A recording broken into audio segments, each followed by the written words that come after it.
안녕하십니까. 통박사 조병호입니다. 오늘은 페르시아 제국의 경영 키워드를 컨셉으로 살펴보는 시간을 갖겠습니다. 바로 이 제국의 경영 키 컨셉은 아수르, 바벨론, 페르시아 그리고 이후에 등장할 헬라, 로마가 다 가지고 있습니다.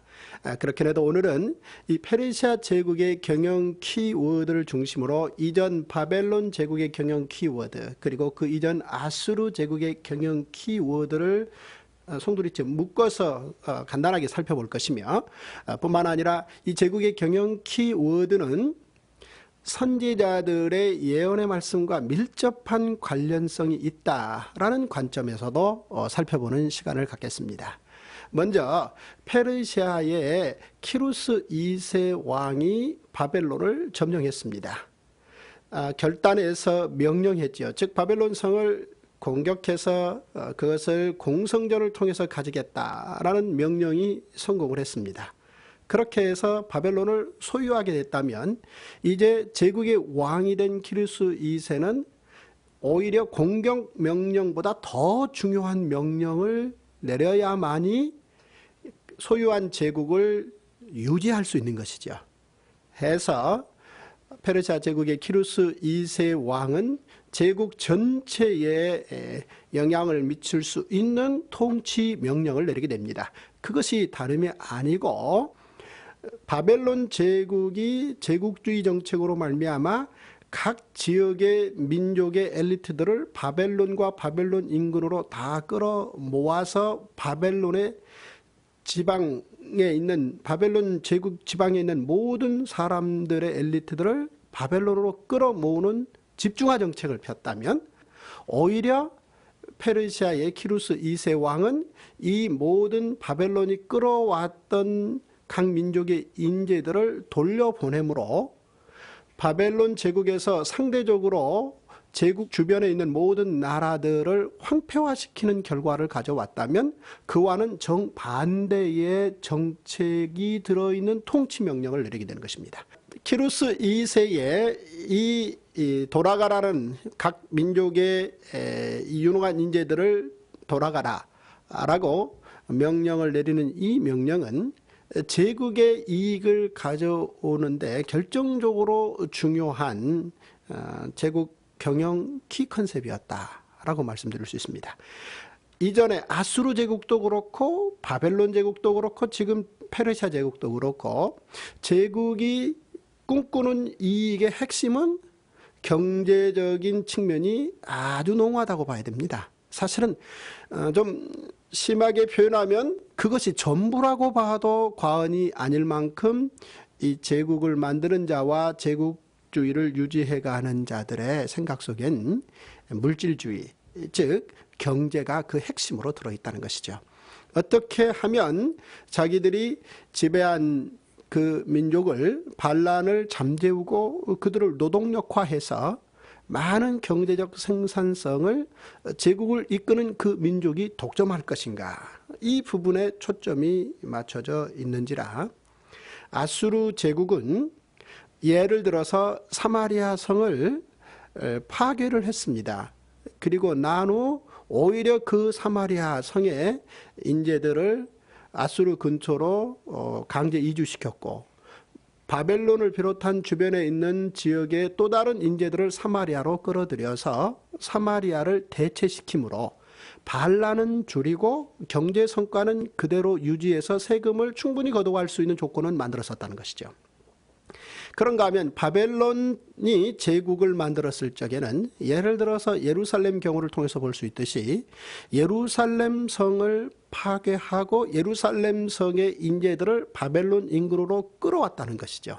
따라서 예루살렘에서는 반란이 일어날 가능성은 없는 것이며 바벨론으로 끌려온 유대인들은 바벨론의 감시하에서 독립운동을 꿈도 꿀 수 없는 상황에서 그들의 모든 노력을 통해서 바벨론의 경제 효과를 높이는 그런 역할은 충분히 할 수 있게끔 만들었다는 것이죠. 그런데 이제 페르시아 제국의 이 경영 키 컨셉은 바로 바벨론이 끌어왔던 이 포로들을 돌려보냄으로 말미암아 이들에게 일정 자유를 준다라는 측면과 따라서 우호적 관계에서 오히려 예를 들어 예루살렘으로 돌아간 포로들은 그곳에서 민족의 최소한의 자결권을 가지고 예루살렘을 복원함으로 거기에서 발생할 수 있는 경제적인 효과를 세금으로 더 많이 거둬들이겠다라는 측면에서 정책을 진행시켜 갔다라고 보면 되겠습니다. 이것을 다시 쉽게 말씀드리면 이렇습니다. 아수르 제국은 사마리아를 해체시키고 난 후 대체시켰습니다. 그런데 이 바벨론 제국은 예를 들어서 예루살렘을 해체시키고 그대로 방치한 상태에서 70년을 놔두었고 오히려 바벨론 성 본거지를 자체를 강화시켰습니다.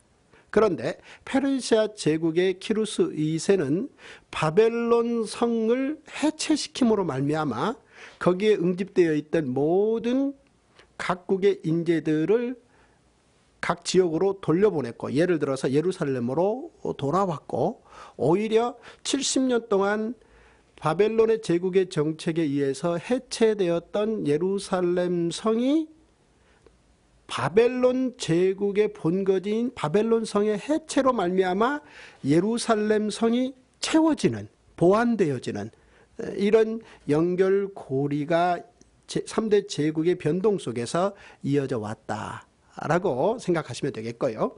바로 이런 제국의 왕들의 통치 명령의 현실적인 진행 속에서 일찍이 하나님께서 보내셨던 선지자들의 이 명령과 바로 제국 통치 왕들의 명령과 상당한 밀접한 관련성이 있다라는 측면도 한번 살펴볼 수 있다는 것입니다. 이를테면 아수르 제국이 멸망하면서 바벨론 제국이 등장할 때 그때 바로 하나님 앞에 예루살렘에서 쓰임받았던 선지자가 예레미야입니다. 그 예레미야는 예루살렘이 바벨론에 항복하기를 바랐다라는 메시지를 전함으로 친바벨론주의자라는 별명을 얻어서 참 힘들기도 했는데요. 그러나 그의 예언의 말 속에 들어가 보면은 그보다 더 훨씬 깊고 더 많은 하나님의 계획이 내재되어 있다라는 사실을 볼 수 있습니다. 예를 들어서 예레미야에 이런 내용이 있습니다. 선지자 예레미야가 예루살렘에서 이 같은 편지를 느부갓네살이 예루살렘에서 바벨론으로 끌고 간 포로 중 남아있는 장로들과 제사장들과 선지자들과 모든 백성에게 보냈는데 그때는 여고니아 왕과 왕후와 궁중 내시들과 유다와 예루살렘의 고관들과 기능공과 토공들이 예루살렘에서 떠나누라. 만군의 여호와 이스라엘의 하나님께서 예루살렘에서 바벨론으로 사로잡혀 가게 한 모든 포로에게 이같이 말씀하시니라. 너희는 집을 짓고 거기에 살며 텃밭을 만들고 그 열매를 먹으라. 아내를 맞이하여 자녀를 낳으며 너희 아들이 아내를 맞이하며 너희 딸이 남편을 맞아 그들로 자녀를 낳게 하여 너희가 거기에서 번성하고 주로들지 아니하게 하라. 너희는 내가 사로잡혀 가게 한 그 성읍의 평안을 구하고 그들을 위하여 여호와께 기도하라. 이는 그 성읍이 평안함으로 너희도 평안할 것임이니라. 라는 편지를 바벨론 성에 끌려가 있던 포로들에게 보냈다는 것입니다. 무슨 얘기입니까? 바벨론에 가서 70년 동안 머물기를 위해서 집을 짓고 채소만 심지 말고 과목나무를 심어서 열매도 따고 자녀들을 잘 교육시켜서 결혼도 시키고 그래서 손주도 보라는 것이죠. 그리고 오히려 바벨론 성에 평안을 빌라는 것입니다. 그 바벨론 성의 평안이 끌려가 있는 유다인들에게 오히려 그들에게도 평안을 줄 것이다.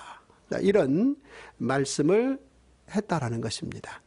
이뿐만 아니라 바로 동시대에 즉 예레미야와 동시대에 활동했던 하박국 선지자를 통해서 그 시대에 하나님의 이 경영 컨셉과 관련해서 주신 말씀이 있는데요. 예를 들어서 이런 말씀입니다.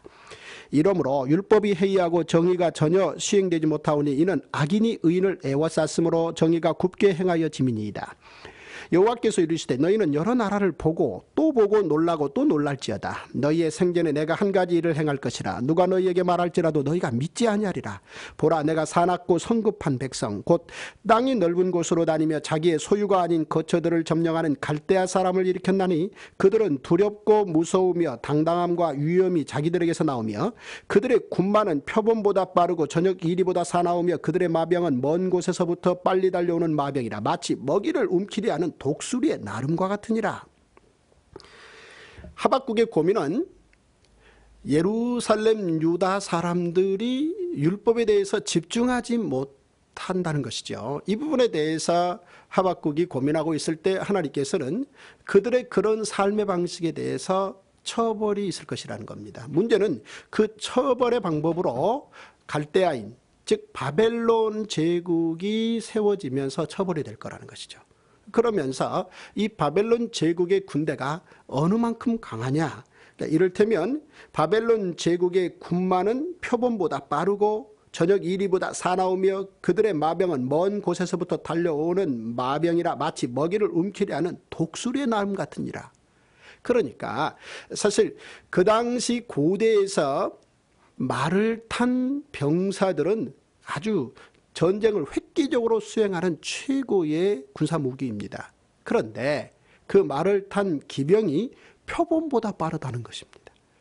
그러니 어느 나라 군대가 그들을 당할 수 있겠습니까? 뿐만 아니라 그들은 이 독수리의 나름같이 날렵하게 말을 타고 달린다는 것이죠.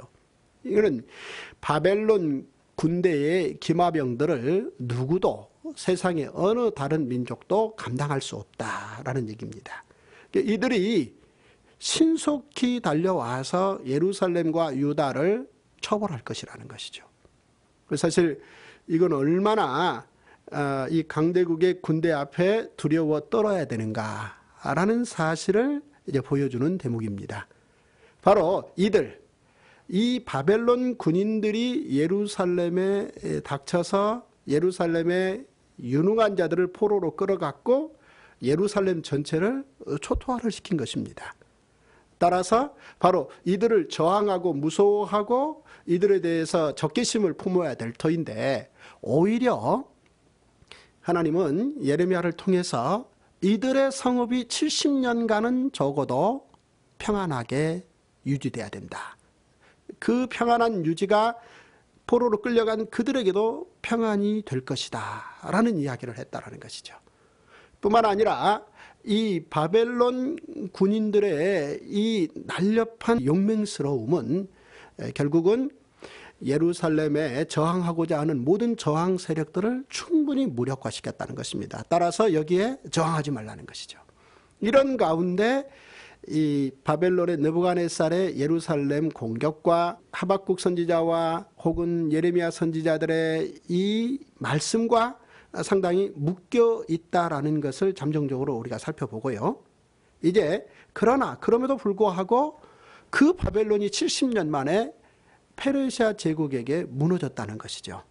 바로 이 부분에 대해서 이미 바벨론 제국이 성립 단계에 있는 상황에서 또한 하나님은 예레미야 선지자와 하박국 선지자를 통해서 하신 말씀이 있다는 것입니다.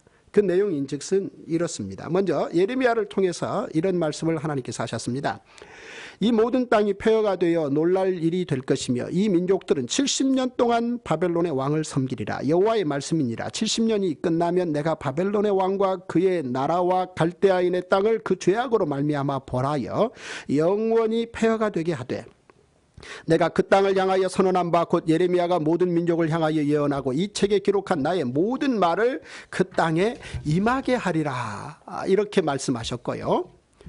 뿐만 아니라 하박국 선지자를 통해서는 이렇게 말씀하셨습니다. 그들은 다 강포를 행하러 오는데 앞을 향하여 나아가며 사람을 잡아 모아 모으기를 모래같이 많이 할 것이요, 왕들을 멸시하며 방백들을 조소하며 모든 견고한 성읍들을 비웃고 흉벽을 쌓아 그것을 점령할 것이라. 그들은 자기들의 힘을 자기들의 신으로 삼는 자들이라. 이에 바람같이 급히 몰아 지나치게 행하여 범죄하리라 그랬습니다. 한마디로 예레미야는 이 바벨론 제국의 군대가 이렇게 무섭고 이 군대 앞에 다 두려워 떨 수밖에 없지만 이렇게 해서 세운 바벨론 제국은 70년이 지나면 수명이 끝날 것이다 라고 말을 했고, 더하여 하박국 선지자는 바로 이들의 이 사나운 이 군대의 발길이 지나치게 행하여 범죄한다는 것입니다. 그래서 이 범죄로 말미암아 그들은 사실은 대가를 지불받게 된다는 것입니다.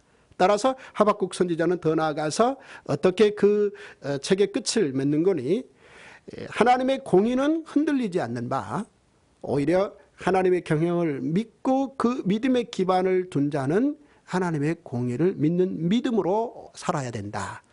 바로 이렇게 그 책의 끝을 맺었다는 것이죠. 이제 과연 이 선지자들의 이 말씀이 얼마만큼 현실이 되었는가는 바벨론 제국의 멸망과 페르시아 제국의 등장 속에서 살펴볼 수 있는 거 아니겠습니까? 드디어 70년이 지났습니다. 그리고 키루스 2세가 우리가 지난 시간에 살펴본 대로 이미 바벨론 제국을 쉽게 손아귀에 넣었습니다. 그러니까 놀랍게도 바벨론 제국에 들어갔을 때 그들이 내분으로 말미암아 바벨론 성문을 열어놓고 오히려 페르시아의 키루스 2세 왕을 해방자로 맞이함으로 키루스 2세가 그 대단한 성 바벨론 성의 주인이 되므로 바벨론 제국을 포함한 전체를 다 가지는 대제국을 건설했다라는 사실 아니겠습니까? 이제 바로 이 키루스 2세가 어떻게 이 통치 명령을 내렸는가, 그리고 키루스 2세의 뒤를 이은 페르시아 제국의 왕들이 어떤 통치 명령을 내렸으며 이것은 이전 선지자의 말씀과 어떻게 연관성이 있는가라는 측면이죠. 먼저 보면 키루스 2세가 바벨론 성을 점령했을 때 그 시점에서 보면 바벨론 제국의 수명은 70년 만에 끝났다는 것이죠. 놀랍지 아니할 수 없는 사실 아니겠습니까? 사실 예레미야가 여러 가지 이 경제 수치 문제 혹은 군사들의 변동 문제 이런 부분들을 꼼꼼히 다 계산하고 난 후 수명이 70년이다 그렇게 말하지 않았습니다. 예레미야는 오히려 예루살렘이 하나님의 이 율법을 온 세계에 증거하는 곳인데 그 예루살렘이 하나님의 공의, 율법이 해이해졌다는 것이죠. 특히나 예를 든다면 그 내용 가운데 하나인 안식일을 또 안식년을 희년을 지키지 않는 날수들이 쌓이고 쌓여서 하나님의 그 안식일을 지키라는 그 법이 시행되지 못하고 쌓여왔다는 것이죠. 바로 하나님께서는 바벨론 제국의 등장과 함께 예루살렘에 이를테면 그 안식일법이 집중적으로 시행되는 기간으로 삼으셨고 그 기간 동안 바벨론 제국의 수명이 유지된다. 이렇게 예레미야를 통해서 말씀하셨던 것이죠. 예레미야 당대에는 이 주장이 하나의 주장에 불과할 수 있었겠죠. 그러나 70년이 끝나고 난 후 바벨론 성이 무너지고 페르시아 제국의 왕의 통치 명령에 의해서 포로로 끌려왔던 사람들이 되돌아가는 이런 상황 전체를 묶어놓고 본다면 우리 하나님께서는 제사장 나라를 경영해 가시는 가운데 이 제국의 변동들을 사용하셨다라고 우리는 결국 해석할 수밖에 없다는 것입니다. 여기에서 이제 좀 더 자세하게 이 페르시아 왕들의 통치 명령과 함께 어떻게 예루살렘이 이를테면 복원되어지는가라는 부분을 이제 살펴볼 수 있습니다. 이 부분은 페르시아 왕의 통치 명령과 아주 밀접한 관련이 있다라는 사실인데요. 예를 들어서 페르시아의 키루스 2세는 이런 통치 명령을 내립니다. 에스라서에 그런 내용이 기록되어 나와 있습니다. 바사왕 고레스 원년에, 여기에서 고레스는 키루스 2세입니다. 여호와께서 예레미야의 입을 통하여 하신 말씀을 이루게 하시려고 바사왕 고레스의 마음을 감동시키심에 그가 온 나라에 공포도 하고 조소도 내려 이르되 바사왕 고레스는 말하노니 하늘의 하나님 여호와께서 세상 모든 나라를 내게 주셨고 나에게 명령하사 유다 예루살렘의 성전을 건축하라 하셨나니 이스라엘의 하나님은 참신이시라. 너희 중에 그의 백성된 자는 다 유다 예루살렘으로 올라가서 이스라엘의 하나님 여호와의 성전을 건축하라. 그는 예루살렘에 계신 하나님이시니라. 이런 조서, 통치 조서를 내렸다는 것입니다. 이것은 물론 유다 예루살렘 사람들에게만 내린 건 아닙니다.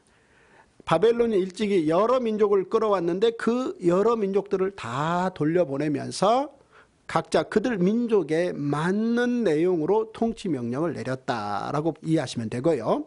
예루살렘 유다 사람들에게는 바로 성전 건축의 내용을 포함해서 이것을 국가의 보조금으로 오히려 충분히 성전을 건축할 수 있도록 돕겠다. 그래서 바벨론에 의해서 황폐화된 예루살렘 성을 오히려 페르시아 제국의 지원으로 복원해서 그곳에서 오히려 생산성을 높이는 곳으로 만들게 하겠다라는 이 페르시아 제국의 왕의 의도가 그 안에 들어가 있다는 것이죠. 결국 바벨론에서 포로들이 돌아간 것인데 페르시아 제국의 왕은 오히려 이들 유능한 자들을 황폐화된 지역으로 파견한 것이다 라는 측면으로 생각을 해보시면 되겠습니다.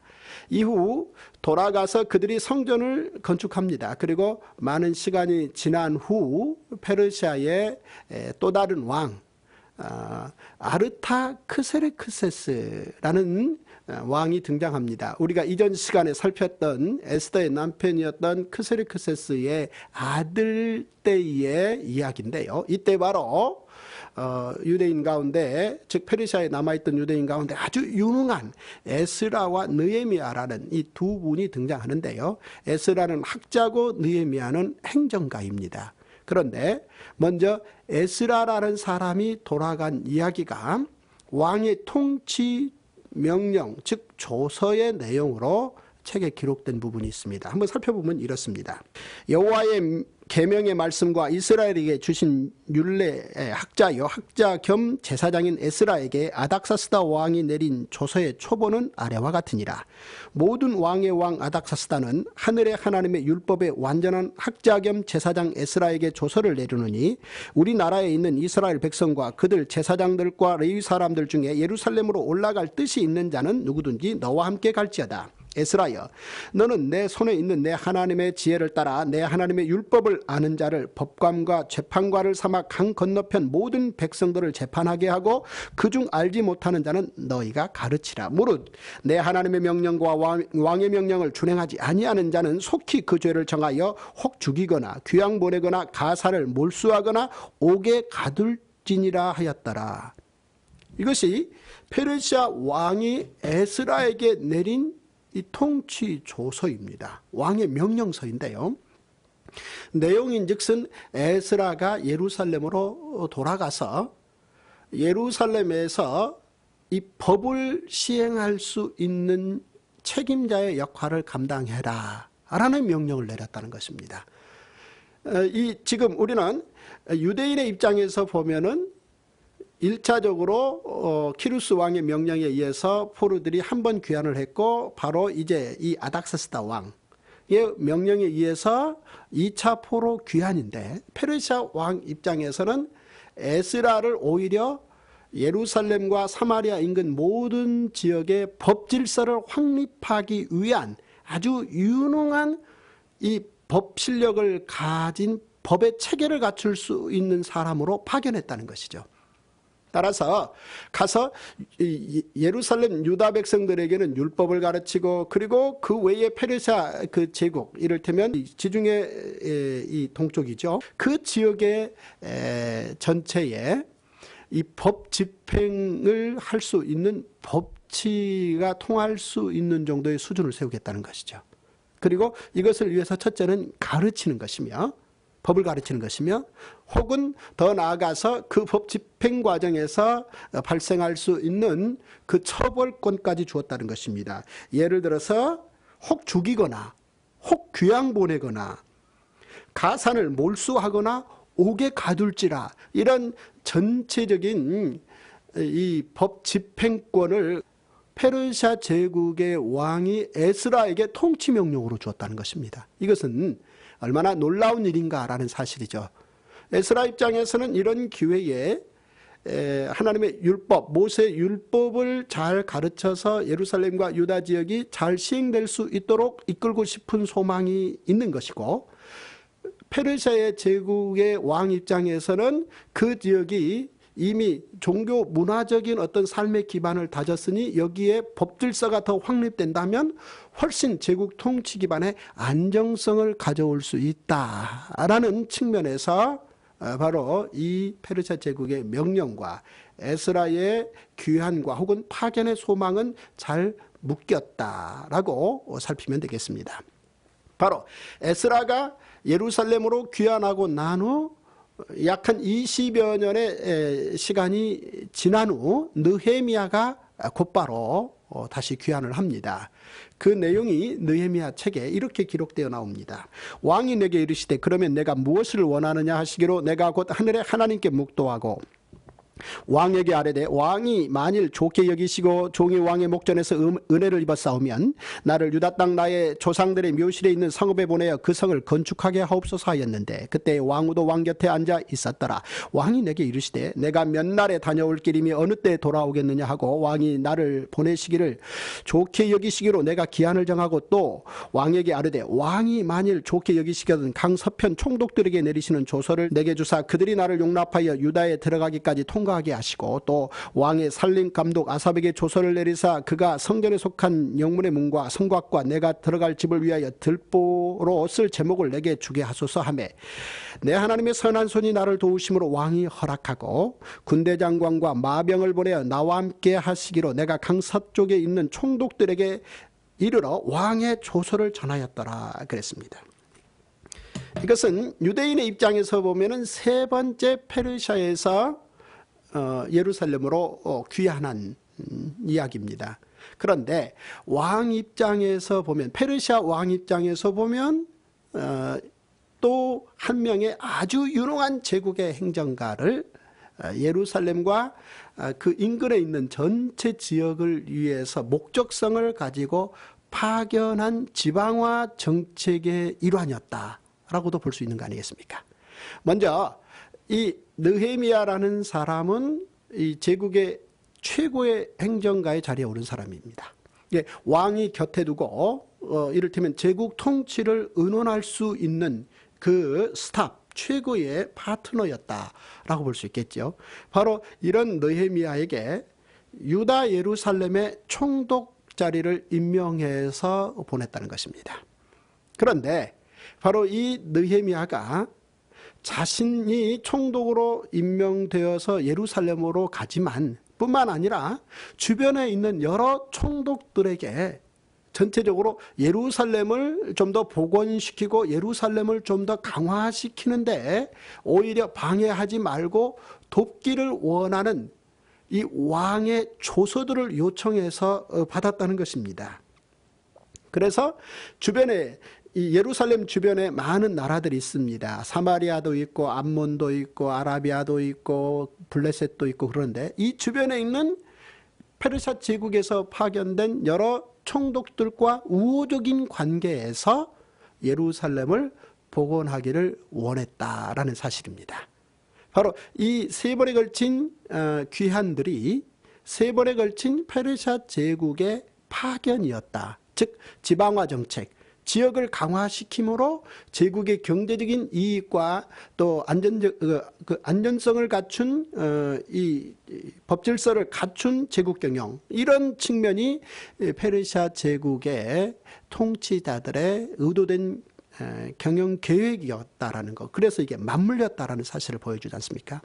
일단 예레미야가 예루살렘에 돌아와서 어떻게 예루살렘 성을 복원하며 그 내용을 채우는지 그 부분을 간단하게 살펴보면 또 이 제국 이야기, 제국의 이 경영 키워드와 선지자들의 이야기가 어떻게 맞물려 있는지 좀 더 구체적으로 살펴볼 수 있는데요.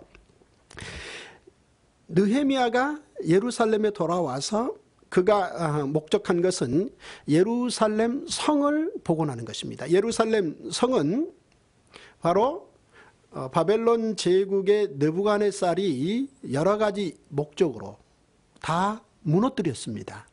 그런데 느헤미야는 이 예루살렘 성을 복원함으로 말미암아 결국은 예루살렘 성이 바벨론 제국의 이전 상태로 복원하겠다라는 계획을 가지고 있었던 것이죠. 그런데 문제는 느헤미야가 이런 계획을 진행하는 과정에서 반대가 있었다는 것입니다. 이를테면 도비앗과 산발랏, 게셈 이런 사람들이 반대를 하는데요. 산발랏은 사마리아 총독입니다. 도비앗은 암몬 총독입니다. 게셈은 아라비아 사람입니다.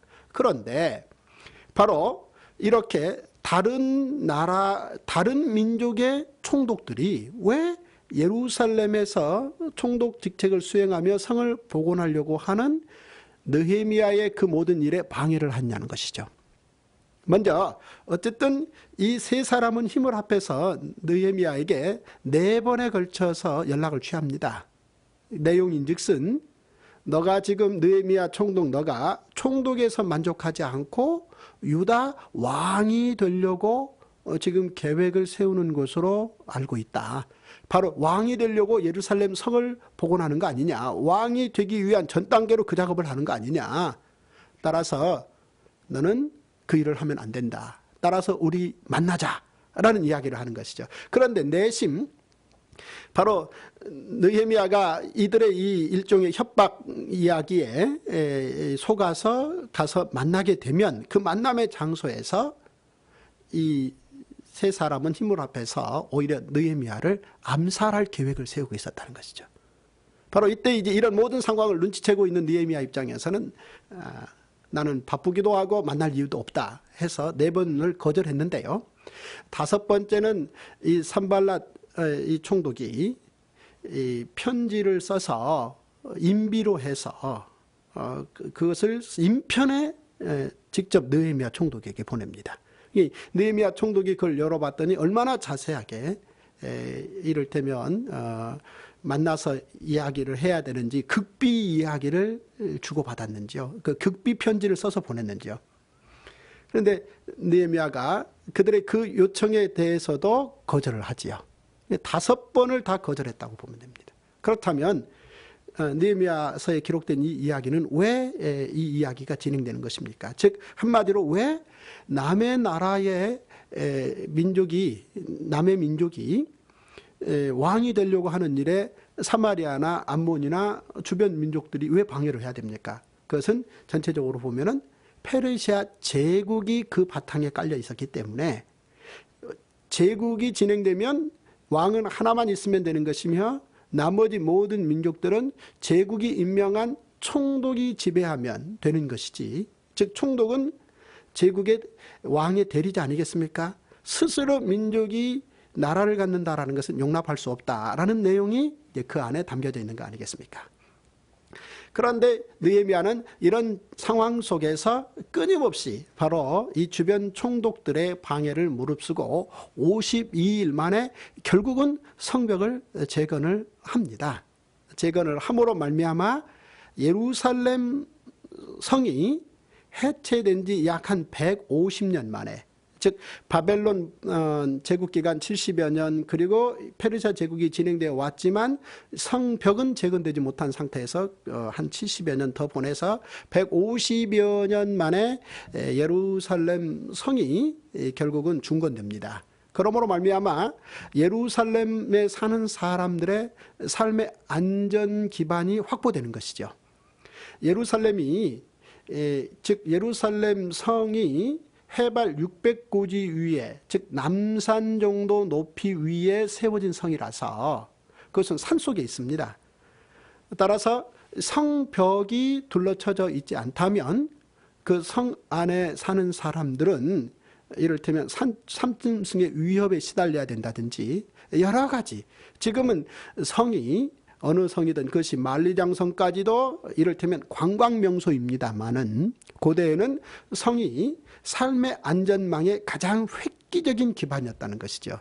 바로 이 예루살렘 성이 무너진 상태에서 150여 년 동안 굉장히 어렵게 그 지역에 살던 사람들이 느헤미야의 예루살렘 성 중건으로 말미암아 삶의 안전망 속에서 율법을 지킬 수 있는 그런 기반이 나왔다라고 볼 수 있겠습니다. 그렇다면 바로 이 페르시아 제국의 통치 범위 속에서 바로 산발락과 도비아 또 게셈 이런 사람들이 그렇게 방해를 함에도 불구하고 느헤미야가 이 예루살렘 성벽을 재건을 해냈는데, 이 산발랏의 이 방해 명분 속에 페르시아 제국의 왕에게 이 모든 이야기를 일러 바치겠다, 네가 왕 되려고 한다, 이런 것들을 통해서 결국은 예루살렘 성 중건을 막고자 함이었는데, 그 이유가 뭐겠냐는 거죠. 바로 예루살렘 성이 중건되어서 삶의 어떤 기반이 튼튼해지면 그 인근에 있는 경쟁성인 사마리아 성이나 암몬 성이 상대적으로 약화된다는 것이죠.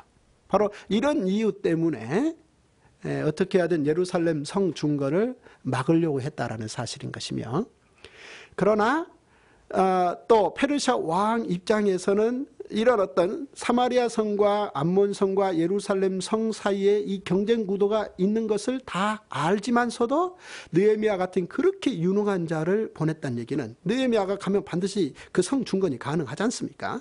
그것은 오히려 그들을 경쟁시킴으로 이 제국의 이 기반이 더 튼튼해질 수 있다라는 계산도 그 안에 들어 있었다라는 게 페르시아 제국 왕의 생각이었으며, 바로 페르시아 제국의 왕이 여기까지 생각할 거라는 것을 이미 페르시아의 총독 느헤미야는 다 알고 있었고, 이런 전반적인 상황을 다 포괄적으로 활용해서 예루살렘 성 중건을 주도해냈다 라고 보면 되겠습니다. 이것은 거슬러 올라가 보면 150여 년 전 아수르가 멸망하고 바벨론 제국이 등장하면서 70여 년의 바벨론 수명이 지나고 또 다른 제국이 등장할 것인데, 이런 전반적인 기반이 하나님의 경영의 기조였다라고 말씀하신 내용이 있는데, 이 내용을 느헤미야가 잘 이해한 것이었다. 즉 예레미야의 이 계획 속에 느헤미야는 들어있었다 라고 볼 수 있겠는데요. 예레미야의 말씀 가운데 이런 말씀이 있습니다. 여호와께서 이와 같이 말씀하시되 바벨론에서 70년이 차면 내가 너희를 돌보고 나의 선한 말을 너희에게 성취하여 너희를 이곳으로 돌아오게 하리라. 여호와의 말씀이니라. 너희를 향한 나의 생각을 내가 안하니 평안이요 재앙이 아니니라. 너희에게 미래와 희망을 주려는 것임이니라 그랬습니다.